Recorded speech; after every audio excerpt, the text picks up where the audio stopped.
man la Ousmane Ba Goto dellu siwaat pour ñu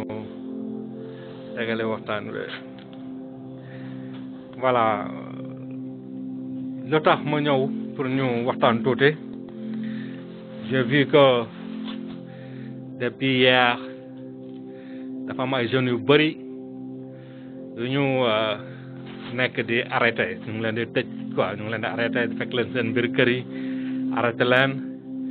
yóbbu leen mandat de dépôt yóbbu leen rëbës booy biñ ci mujjee arrêté tey moom mooy booy bi nga xamante ne loxo bi dafa dagg quoi ñun ñëpp gis nañ ko dafa amoon rendez-vous tey hôpital Dantec bi mu génnee la ko policiers yi jàpp yóbbu ko tribunal directement ñu jugé ko ñu ngi jàpp booy benn par benn di leen teg maintenant mooy ce que je disais l'autre jour démb c'était hier mooy lan Macky Sall bàyyiwul dafa reculer pour mieux sauter Macky Sall c'est un imbécile bàyyiwul man maa leen ko wax bàyyiwul ok maintenant nous on ne va pas accepter cela duñ ko nangu ok dëkk bi tàng ba ñoom mënatuñ ci dara police mënatu ci dara gendarmerie mënatu ci dara kenn mënu ci dara ñoom ñu dañoo daw tiit après léegi ñu négocier ak Sonko pour mu calmer situation bi ñu libérer ko mais au fait libérer wuñ ko contrôle judiciaire pratiquement ak ku ñu tëj la rek parce que dañuy confisquer passeport am dootul mën a tukki dootul mën a dem fenn bloqué ko complètement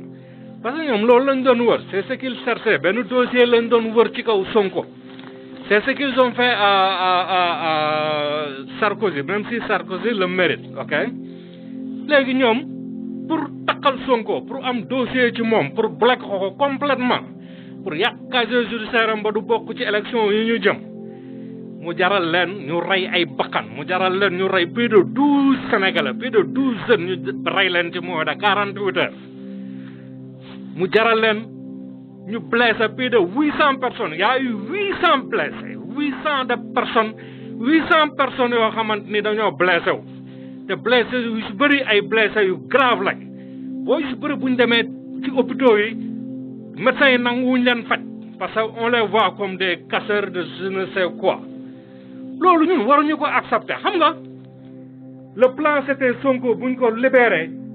mu ñëw bokk ci manifestation wu lundi bi ñu ànd dem palais mais docteur Cheikh Tidiane Dièye moo ko ci génne ok Cheikh nu mu tudd Cheikh xaw ma nan Dièye moo ko ci génne complètement moo tax man may mer quoi ay Pastef soxlawul ay coalition en ce moment coalition ñu ngi koy def bu élection jege ok bu élection jege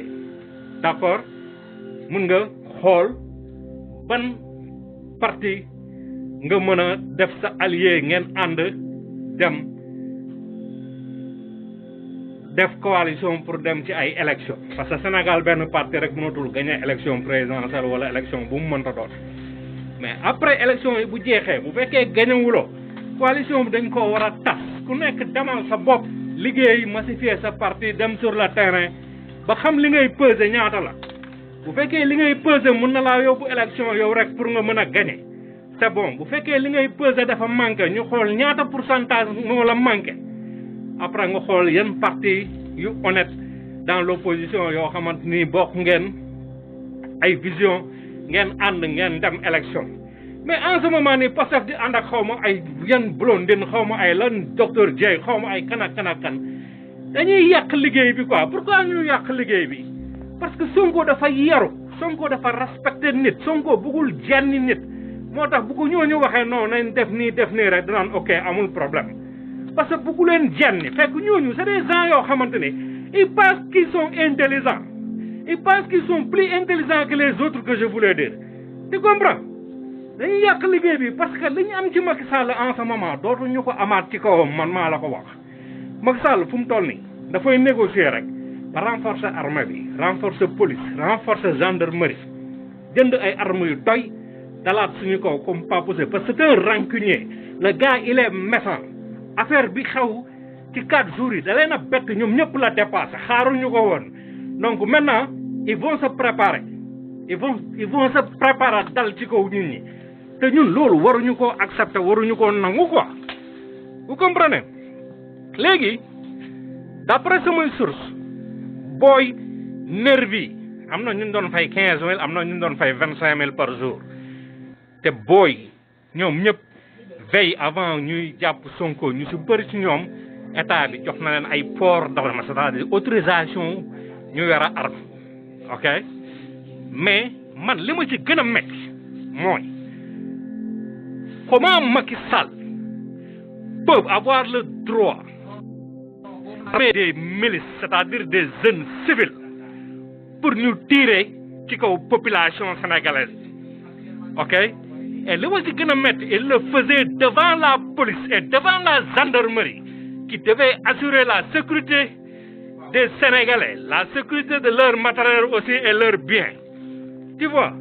loolu man moo ma jaaxal parce que Macky Sall fu mu demee ba am sañ-sañu équiper ay jeunes civils jox leen ay port d'armes jox leen ay armes ñu door ay balles réelles ci population bi et il le faisait devant la gendarmerie et devant la police qui est censée de les arrêter loolu du yoon donc ñooñu bu ñu amee sañ-sañu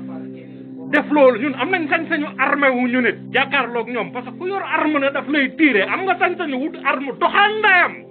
man Ousmane Ba maa ko wax vous comprenez voilà léegi nag liñ nekk di arrêté jeunes yi am na booy yoo xamante ni police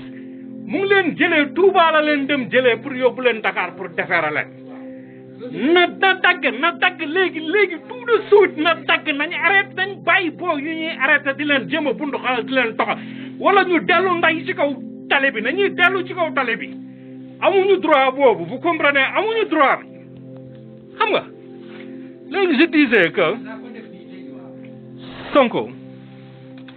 il faut mu xoolaat entourage am bu baax a baax parce que dafa am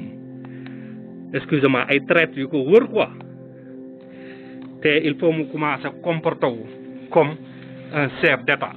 Sonko tey këram waroon na am benn détecteur d'arme boo xam tey ku fu dugg yor arme ah appareil bi daf koy sonner comme dans les grandes villas des Essarts comme au palais comme dans beaucoup de structures yu important quoi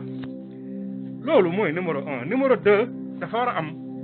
benn appareil boo xam dana leen woon léegi nu mu mel attendez maa jégal de masque bi la quoi xalaat yéen a ngi gis appareil bi ah appareil bi xam nga pour lan la appareil bi pour détecter des appareils d'espionnage appareil boobu bu ko Sonko tegee ci këram ci rayon wu 1000 mètres carrés c'est-à-dire këram ak li ko wër yëpp képp koo xamante ne yaa ngi fa taxaw yore machine boo xamante ni pour sous-écoute pour déglu li Sonko di wax wala nga war caméra pour filmer biir kër Sonko wala pour mettre ko sous-écoute appareil bi day détecter matériel boobu appareil bi xam nga nu muy jarul sa $100 donc tey waroon nañ ci am 3 4 ba 5 pour Sonko ay déplacement am yëpp comme ça même bu ko auto police boo xam ne auto civil la mais ay policiers nekk ci biir yor matériel pour déglu ko ah da koy détecter loolu mooy appareil bi mu war a am aussi beneen appareil bi boo xam dafay brûler képp koo xamante ni dafay nekk ci wetam pour di déglu aussi ay écoutam donc benn téléphone du ko mën a détecter beneen mbir bu Sonko war a am xaaral ma woon leen ko je vais vous le montrer tout de suite gis ngeen lii téléphone satellite la boo xamante ni tey moom la personnalité yu bëri yor moom ngeen di gis président de la république benn militaire bu topp ci ginnaawam yor benn valise d'habitude téléphone bi moo ci nekk ak ay code nucléaire wala ay code de guerre wala ay code secret yoo xamante ni entre moom la ak certains généraux quoi moom ngay gis ñu yor noonu ok aussi tey di nga gis ay chanteur ay drogue dealer ñoo xam drogue la ñuy jël